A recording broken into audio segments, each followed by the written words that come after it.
My grandpa was 97 years old when he passed away. He lived far from where his 3 children had settled.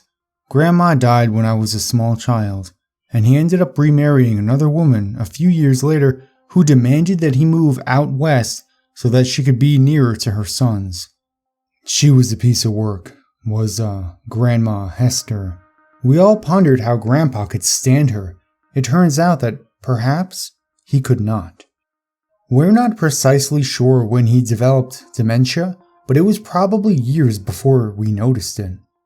He'd tell us about people he was speaking to or visiting with, or a trip he took. Years later, after we learned he was suffering from dementia, we learned that conversation, that visit, or that trip never actually happened. For all we really knew, any story he told us from the last decade and a half leading up to his coming back east could be a false memory. We would have no way of knowing. Hester rarely communicated with us herself. Probably our first clue that Grandpa wasn't himself anymore happened a few weeks after he came back east to live with my parents.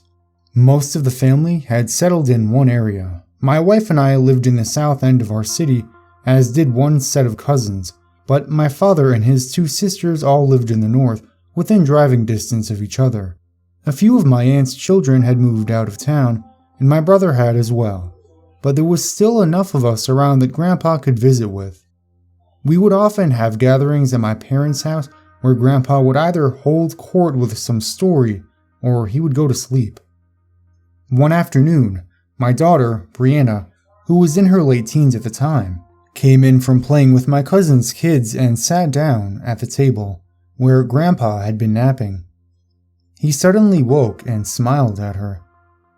"Well, hello, Claudia," he said brightly. Claudia was my aunt, Dad's youngest sister. "I'm Brianna, Grandpa," said my daughter. "No," said Grandpa, almost sounding offended.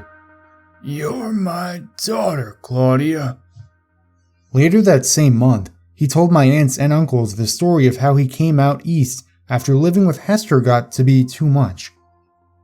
"I prayed to the Lord, and the next thing I knew, Martin was there." Martin was my father. I remembered him driving out to the tiny, cold house on a hill in Colorado to get Grandpa. He had not come due to any divine intervention. He had come because Grandpa called him in the night and pleaded with him to come get him.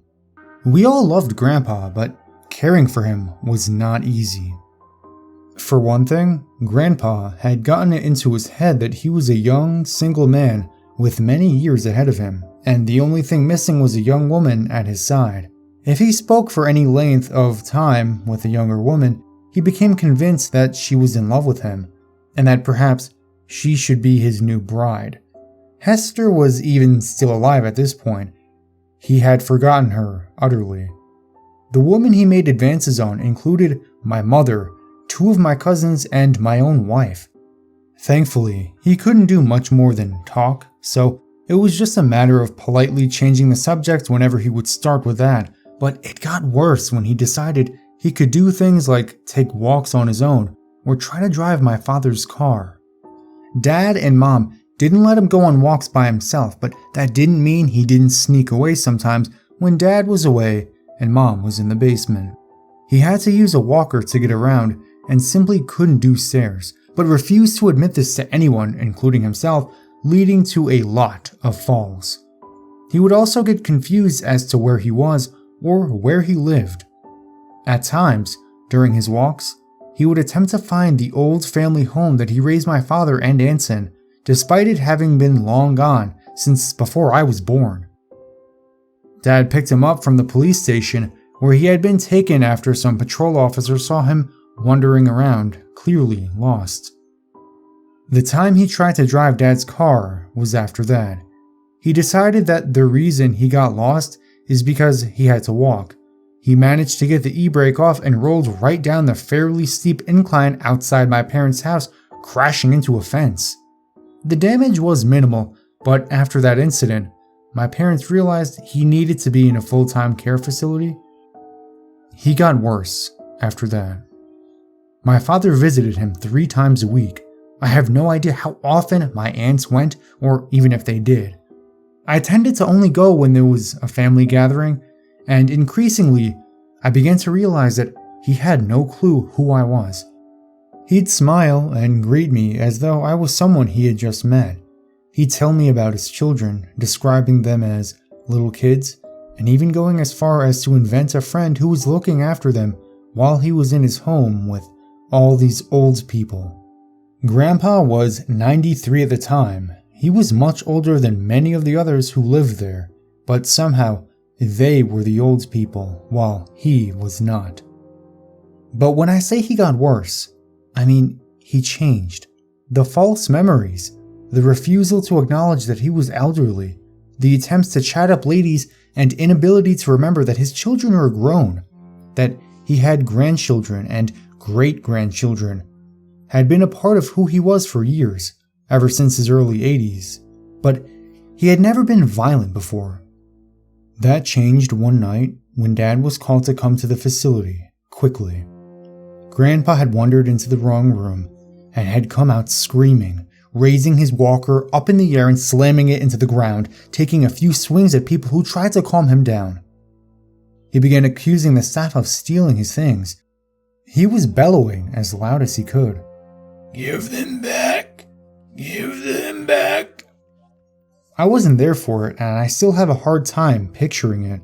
Grandpa barely raised his voice above normal volume during the last decade of his life, except to laugh.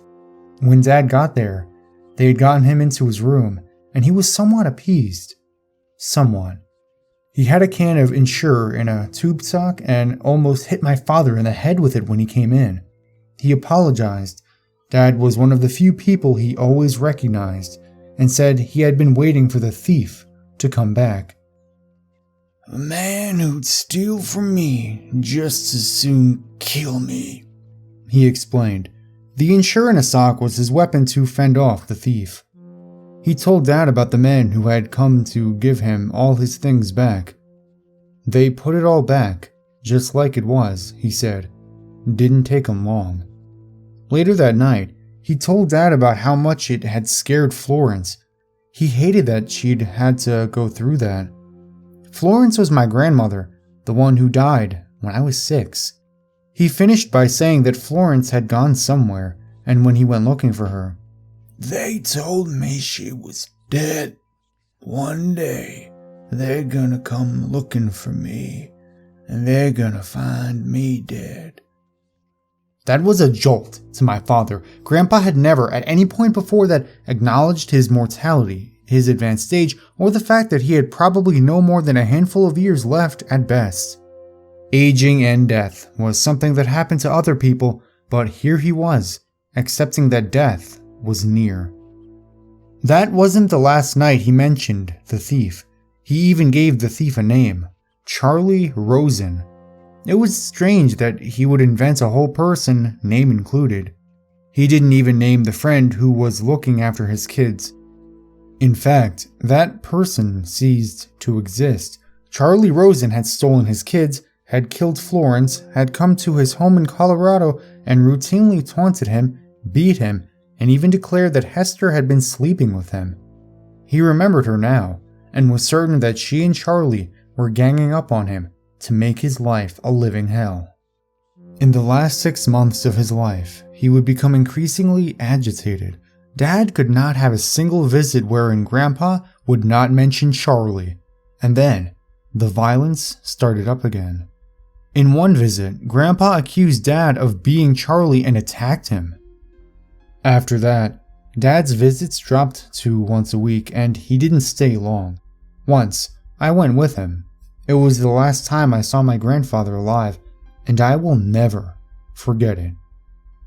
"Charlie was here again today," Grandpa told me as soon as we arrived. "He told me I couldn't leave this room anymore. He's trapped me here." Dad, this is where you live. My father tried to explain. See, here's a picture of Mother. Why would Charlie let you keep that? "He killed your mother, you know. murdered her in her sleep. Mother had an aneurysm, said Dad. You and I together decided to unplug the machine. She died in her sleep, but no one killed her. No, it was Charlie. Grandpa's voice was not agitated, it was solid, like he knew for a fact what he was saying. He poisoned her, made something go wrong in her head. I didn't know it then, but I realized it later, after he introduced me to Hester, conned me into marrying her. He's my personal demon, that Charlie. Dad finally had enough. There is no Charlie, he said, nearly shouting. You aren't even supposed to correct people who have dementia. It just confuses them more and makes them upset. But my father forgot this in that moment. Charlie is someone you made up. Mother died naturally. You met Hester at a coffee shop years after Mother died, and while she was not a nice woman, she was not unfaithful to you. Please stop talking about Charlie. Dear Lord in heaven, he got to you. He told you to say these things. You're part of it. Grandpa? I said, why don't we start a game of checkers? Usually, he loves to play checkers. I don't want to play any fucking checkers, screamed Grandpa. I couldn't have been more surprised if he hit me. Grandpa had never used profanity in his life. By words, as he called them, were only used by bad men, as far as he was concerned. Not with you. Not with you. Charlie Rosen's pet demons. He comes to me every day. He talks to me about Florence. He taunts me. He reads my mind, and he takes thoughts away and puts in new ones, worse ones. He tells me about how he rapes my little ones, how he and Esther keep them half-starved and chained in their basement. I can't stop him. He can go inside my mind. He's controlling me. We left after that, without saying goodbye. Driving home, I almost wanted to cry. This kind, loving man was ending his days as a raving, violent lunatic. It wasn't right. It wasn't fair. What kind of monster was this Charlie? That thought stopped me cold. For an instant, I had accepted that Charlie was real. Giving my head a shake, I resolved to think about something else. But an image of Charlie had been forming in my mind, beginning a few months back when Grandpa had first started talking about him. I only now realized that when Grandpa spoke of this demonic man, I was picturing him in my mind, and I could see him as clearly as I could memories of real people. I thought of the last time I had visited Grandpa in that tiny house in the mountains of Colorado when I was a teenager, sitting at that little round table while Hester served us some of her inedible glop, and I would see a man standing in the corner of the kitchen, watching us eat. A tall, gangly man with leathery skin, stretched over sharp-looking bones and corded muscle. Shaggy gray hair hanging down, obscuring the upper part of his face. His smile stretching like a knife slash across the jaw. I thought of the wedding. I was 12 years old. I met Hester for the first time, and standing a ways behind her was that same man. I remember a family gathering at the facility Grandpa was concurrently staying at. Didn't we pass that man in the hall once? No, of course not. These were just images my mind had cooked up the more Grandpa talked about the shady character that never existed. The brain can do that. Insert false people in your memory just because you decide subconsciously to remember them. It doesn't mean you're insane, it's just another way for your brain to play tricks on you. Grandpa had invented a person who he talked about with such conviction, as though Charlie was real. So, my mind had conjured up a Charlie Rosen, but there was no Charlie Rosen. Grandpa died 2 months later. I remember the funeral like it was yesterday. I still wake up at night in a cold sweat, remembering. Everything was normal at the start. My parents, my aunts and uncles, my wife and I and our children, my brother and his wife and their son, my cousins, their spouses and their children, we all gathered under the same roof for the first time in years. No one was missing. No one was out of town and couldn't make it. 2 of my cousins I hadn't seen since they were children. It was nice to catch up with them. The service was nice as well. The pastor who served the spiritual needs to Grandpa's facility was the officiator. Grandpa looked calm and peaceful, whole, so unlike what he had been in the last few months of his life. I started to feel calm myself. Grandpa was there where he belonged now, where the devils of his own decaying brain couldn't get him anymore. And then we drove to the cemetery. The coffin was lowered. We all sprinkled a handful of dirt on the coffin and began our walk back to the cars. And then the gravedigger came out of the shadows to start shoveling the rest of the dirt. I could barely read the embroidered name tag on his coveralls. It looked like C. Rose or C. Risen or... No, it couldn't be. He was tall, gangly with leathery skin, sharp-looking bones, corded muscle, long gray hair. And that smile that haunts my nightmares to this day.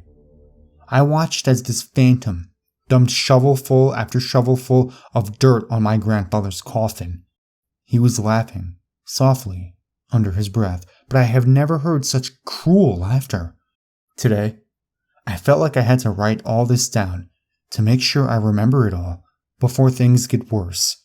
Because today, my father called me to complain that Charlie was driving past his house and staring in his windows.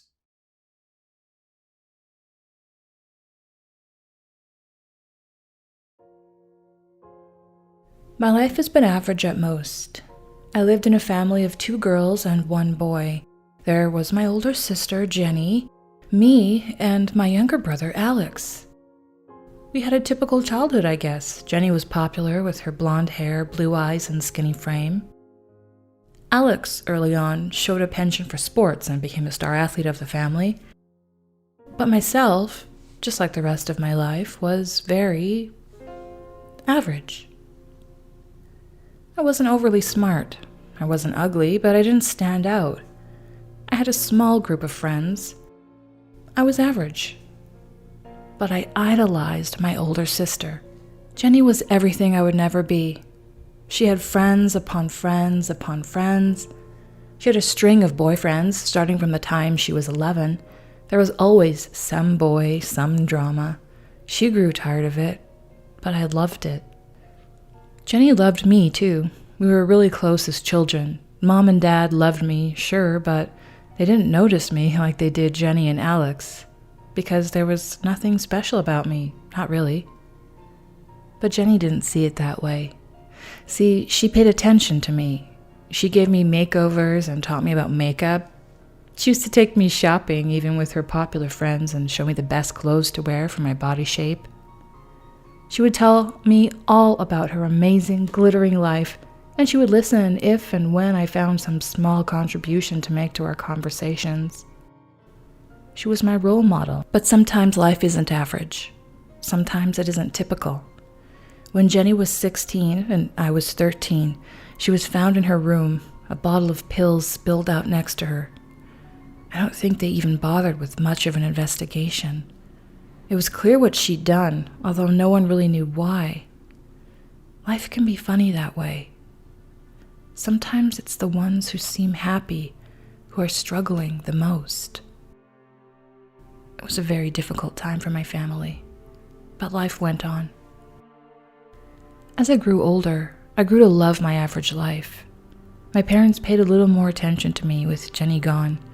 I went to a state university for journalism, where I met my husband, Alan. We got married right out of college. I worked for the local paper, and he had an office job at a company just a few blocks down the road. Our life was blissful, beautiful, and unremarkable. Until, that is, I became pregnant. It started when I was about 2 weeks late. I've always been as regular as a clock, but at this time, work was pretty hectic and I wasn't really paying attention. Then one night, I had a terribly real, terribly strange dream. In the dream, I was in my old childhood room, sitting on the flower-patterned comforter on my twin-sized bed, playing with a pacifier for God knows what reason. In walked Jenny. She came and climbed on the bed. She was toying with an empty pill bottle. She looked into my eyes. I don't know why, but I woke up screaming. To be honest, I hadn't paid much thought to Jenny in years, and I'd never had a dream like that. My husband woke up to comfort me, but I was already on my way to the bathroom.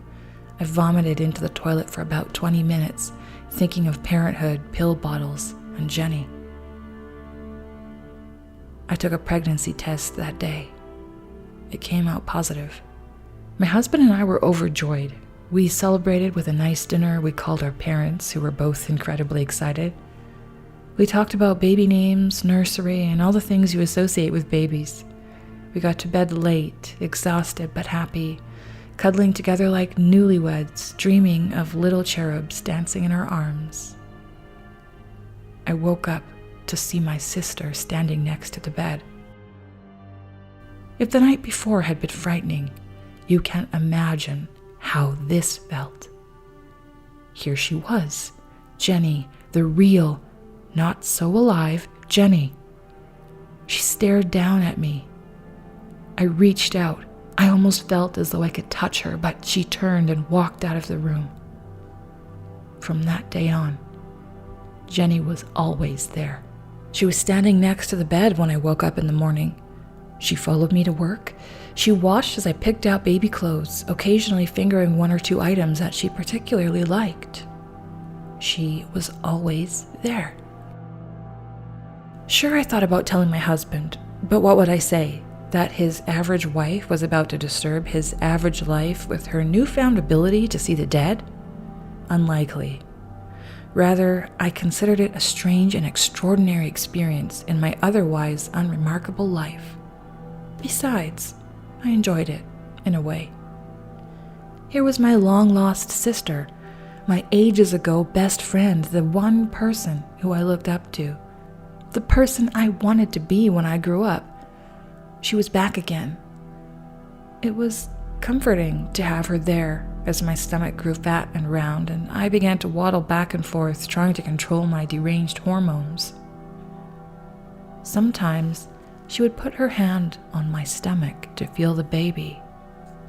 When she did, the baby would start to kick. How comforting to know that my baby would share a special connection with Jenny. Jenny was there when my husband drove me to the hospital, crying in the back through the pain of my contractions. She followed us to the maternity ward and stood calmly next to me as I pushed, and pushed. She kept her hand placed on my stomach, and it was a comfort. Then, it was over.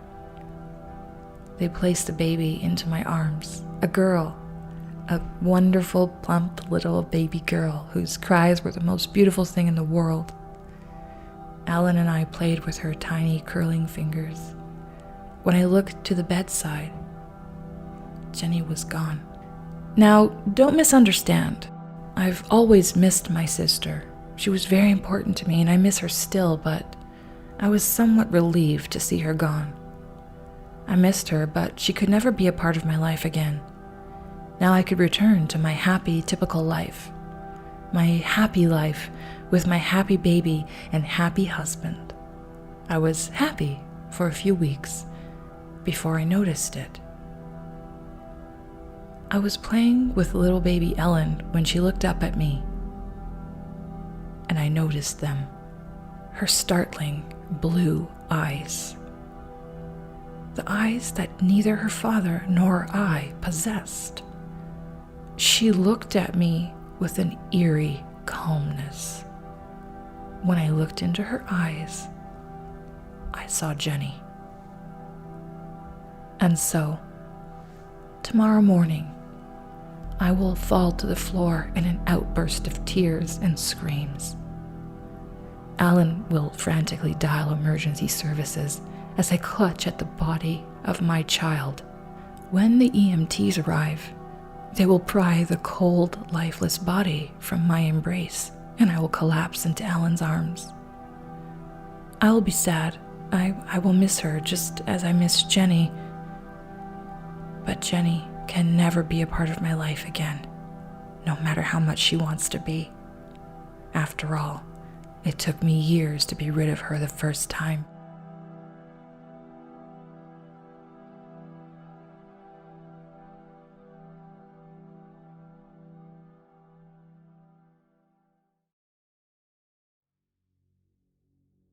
It's always been an auspicious prospect for most children. A new house means new neighbors, a new yard, new friends, and a new school. A new house, for a boy of 9, means a new adventure. Well, at least until one has settled in. My parents and I decided to move due to a few contentious issues that had risen in our previous town. More precisely, I had begun to fight with the other children. Each time I would be sent to detention, my parents then called, and I would give a disingenuous excuse as to why I had started it in the first place. Every time was akin to acting out a scene from a script. Each line would be repeated on cue, and each time I'd be grounded accordingly. I must concede that at the time, I had no real reason for my behavior. At least, nothing beyond acting out for attention. Back then, I was merely a child yearning for more attention from my overworked parents. I knew no better. Unfortunately for me, the doctor my parents took me to believed he had an answer to my desperate behavior. ADHD, or better known as Attention Deficit Hyperactive Disorder, or so the man explained. I was then prescribed pills in which I had to take each morning before school. I ceased fighting and often slept during class, but my parents were grateful that they made looking after me less arduous. Nevertheless, I had already developed a reputation with the other parents and was thus banned from everyone's house. In other words, I had no friends anymore. I don't think that this particular reason was behind my parents' decision to move, but it was my best guess at the time. My parents were middle-class workers and therefore frugal when choosing the house. It was located out in the country with a rather luscious lawn, almost endemic to the yard. The house itself was allocated in the center of this emerald grassland. Clearly it needed yard work, but to me, it was a jungle of opportunities. I remember spending that first day hunting down insects and lizards, as well as any other creature I would notice during my cursory scan of the overgrown yard. The house itself was quaint and held no basement or upstairs floor. I had at least hoped for an attic, but was left disappointed when I realized it was nothing more than a small, insipid abode. Our beds didn't arrive for a few days, so until then, I slept in my parents' room. I must admit that I missed those innocuous nights. They were the only calm ones I had back then. It wasn't until a few nights after my bed arrived that I noticed the erratic sounds. They began quietly at first, and I was able to ignore this enigma for the time being. I imagined it to be some creature living within the walls, perhaps a lizard or a squirrel. It didn't take long for them to become difficult to ignore, however. The sounds became thumps, and on occasion, I could swear I heard someone mumbling. With no reason to believe this enigma to be malevolent, I continued to ignore them up until the footsteps. At this point, my room was still void beyond the single twin-sized bed, the head of which leaned against the wall. The source of the steps seemed to originate at the far wall opposite of me. I remember huddling in my bed, uncertain of how I should handle this situation. The footsteps were getting closer and seemed to be directed towards me, yet no other being was revealed as the culprit. The thought of this invisible entity somehow taking hold of me was enough to find my voice. The sound ceased as soon as my parents burst into the room. I promptly explained the noises and was about to mention the footsteps before they interrupted me. They blamed it on my lavish imagination, said it was all in my head, and repeated this in order to lull me into a sense of security. As a child, I took their words to heart and let their explanations cocoon me in a blanket of ignorance. I didn't hear the sounds that night, or for the next few nights, and by the first day of school, I had chalked it up to a bad dream. I promptly took my morning pill and made my way to the bus stop. At the corner by the end of the road, I met my first friend, Tommy Sears. He was cool and welcomed me to the neighborhood. We sat next to each other on the bus, and he introduced me to a few of the other kids. All in all, it was a pretty good day. Once I got dropped off, I asked where he lived in case we'd be able to play over the weekend. He pointed up the road to the right of where my new house was. His home was at least a mile away from my own, the view barred by the scattered plots of trees that littered the pastures and valleys. I should probably explain that the neighborhood was not very close-knit. Each house was a mile or so apart and obscured by farms, trees, and pasture. His particular house was also hidden by a wall of forested patches. The sounds started again, this time more prominent. The murmurs, though indecipherable, were loud. They fell silent once the thumping began. At first, it had a rhythm that slowly rose into a cacophony of muted noise. Eventually, the footsteps started again, once more directed towards me. The joys of the day drained from my conscious mind as fear overtook me.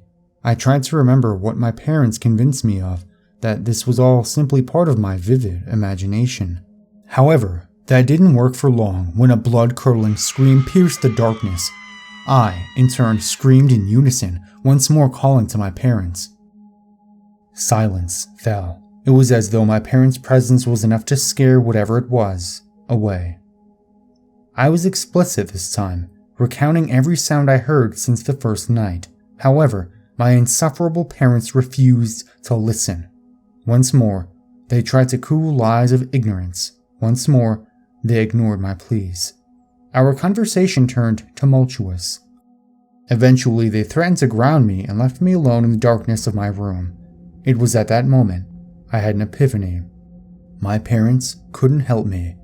No, they wouldn't help me. The next day at school, I confided in my new friend.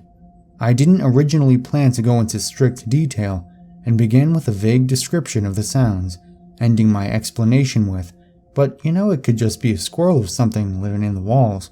We did just move in, after all." I expected him to make fun of me, possibly agree with the animal theory.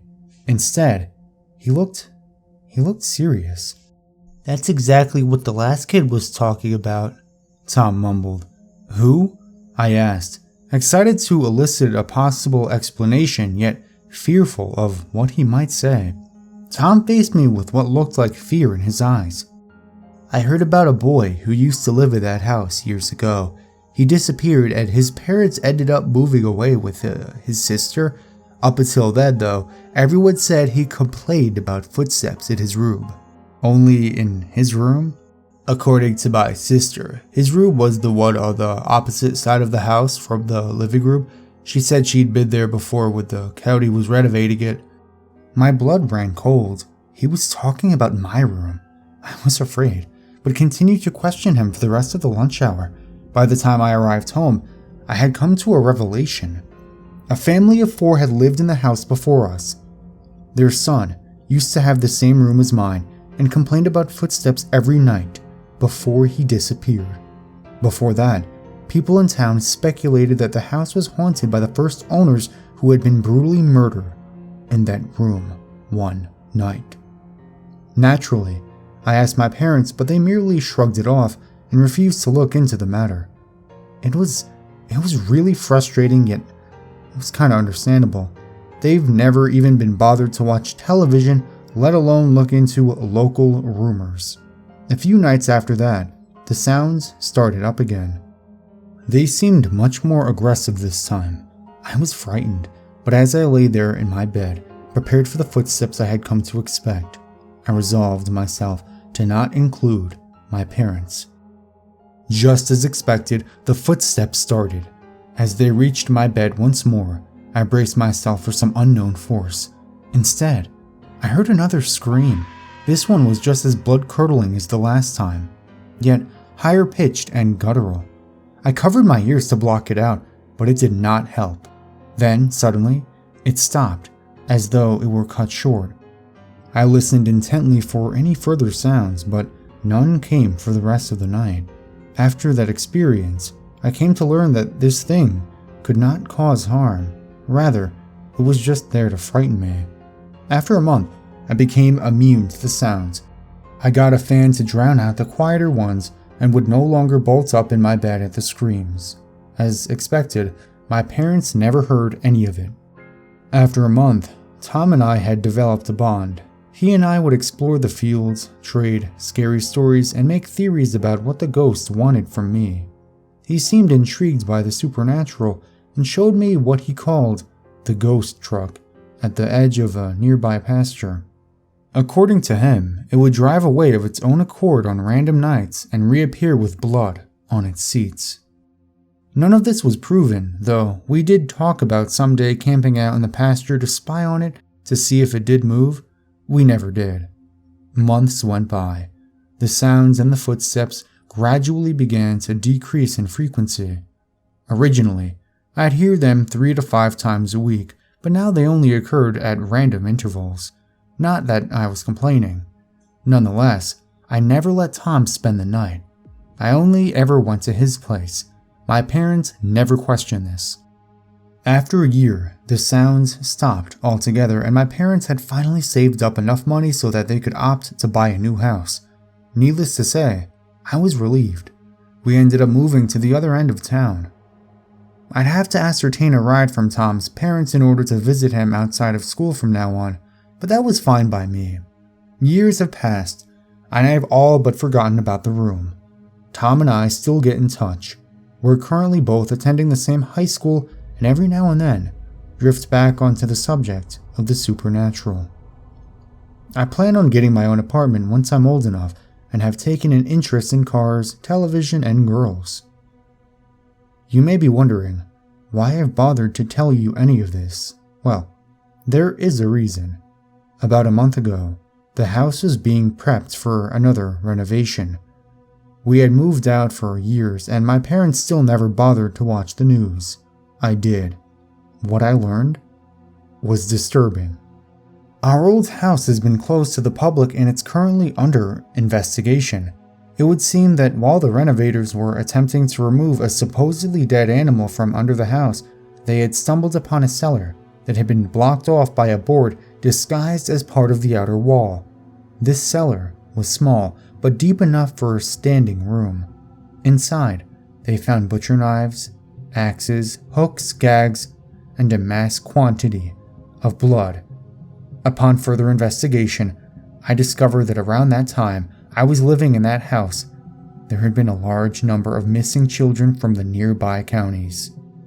The missing children's reports went back to before I even moved in and included a young boy around the same age who had once lived there.